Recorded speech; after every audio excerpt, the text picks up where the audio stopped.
Hello all, welcome to Thought Chakra. Today we are going to discuss about the Cripps Mission of 1942, which was one of the most important missions in the Indian national movement. Sir Stafford Cripps led the Cripps Mission in March of 1942. He had with him certain constitutional proposals on behalf of the British to gain war support from Indians. A left-wing laborite, Stafford Cripps was also a member of the British War Cabinet. Indians were agreed on dominant status after the war in exchange of their support. The meetings took place in Delhi between March 22nd till the April of 12th in 1942. It marked an attempt to rally Indian support for the defense against the Japanese invasion. Now, we'll look into the background of the Cripps mission. The Cripps mission, basically what happened is there were continuous victories of the Japanese which alarmed the Britishers in the 1940s. The concern majorly began when the Japanese attacked Burma and the war reached the Indian borders. Congress accelerated their efforts to gain independence from British during these times. Further, the widening gaps between Congress and Muslim League complicated the British futures in India. These circumstances further pushed Britishers to send a mission to India. Thus, in 1942, the Cripps mission was sent to India under Stafford Cripps, the Lord Privy Seal. The idea was to achieve a Hindu-Muslim consensus over constitutional process and to convince the Indians to postpone the struggle till the end of the Second World War. Now, who were the members of the Cripps mission? As we said that the Cripps mission was headed by Stafford Cripps and the other members from the State Council, including the leader of the House of Commons. Okay, so next we go to the proposals which were made in the Cripps mission. So what was the first proposal? The first proposal was of a dominion status. It was said that post-war, India would be granted a dominion status with internal autonomy and external freedom. The dominion status would mean that India would have freedom to either be a part or part ways from the British Commonwealth. It would further grant India the liberty to participate in international organizations and that the defense sector was to continue under the British control and Governor General's power were preserved. So these 2 points were actually the contentious points because of which the Cripps mission would go on to fail. We'll read about it later. So moving on to the second proposal. What was the second proposal? The Constituent Assembly demand. So the Indians demanded a Constituent Assembly which was finally fulfilled. The Constituent Assembly would consist of members who would be elected from the provinces as well as nominated by the Prince of the princely states. The British then put 2 conditions under which the new constitution was to be adopted. Any province not willing to join the union could have a constitution of its own, and the new constitution making body and British government would protect the minority and racial rights. So this is where the Britishers actually played a game. We would find about this particular game that we're talking about later on in the video.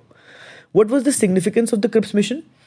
The British government finally acknowledged India's demand to be a dominion. It was a major significant decision which was taken by the Cripps mission. However, the offering of a dominion status was again given in August offer, but it had certain differences which we would be talking about in a very different video where we are comparing about the August offer as well as the Cripps mission.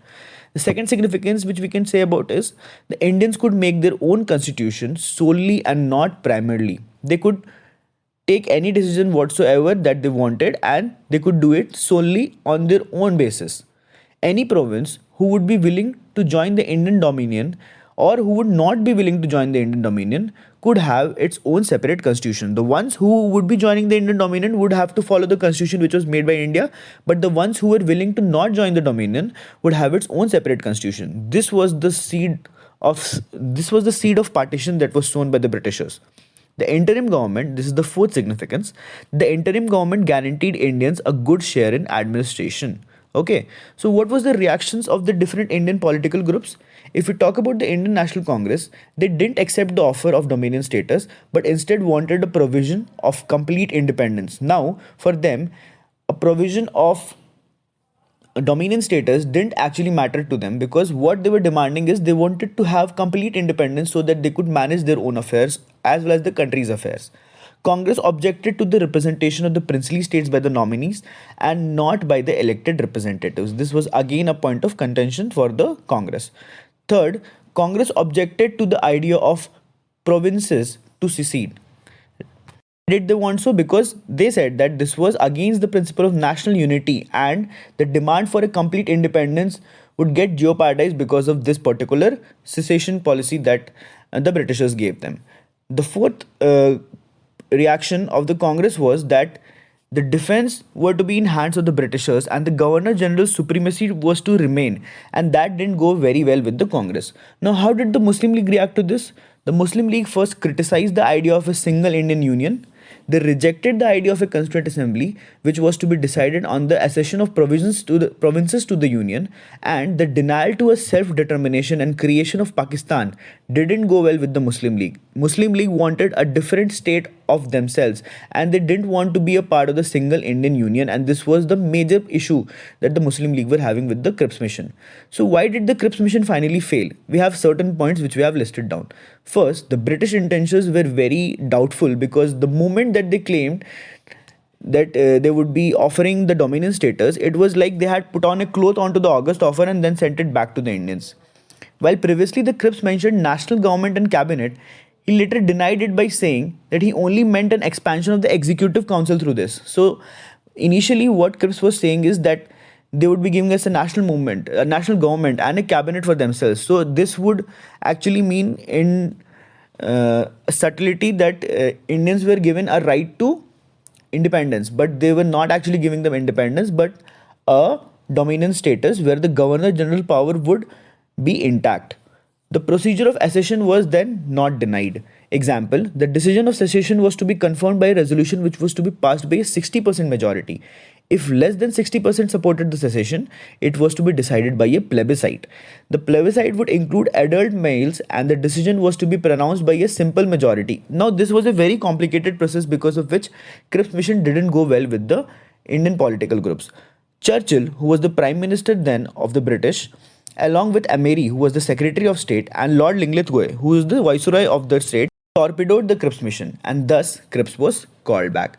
Some analysts also believe that this could have been an effort to appease the Americans and the Chinese, considering their concerns against the British imperialism. Further, the Quit India movement called for a voluntary British withdrawal from India, further putting pressures from the masses towards the British rule. So, in this article, we completed the whole concept of Cripps Mission. I'm pretty sure that you will have a proper structure in place when you have to write or talk about Cripps Mission in detail. How did you like the video? If you want to read about the detailed article, then you can click on the link below in the comment section and you would be directed to the website where we have written a comprehensive article on that. Do you want us to make more videos on that? Initially, we are focusing on polity section, but we would be eventually moving to sections like history, art and culture, economy and geography.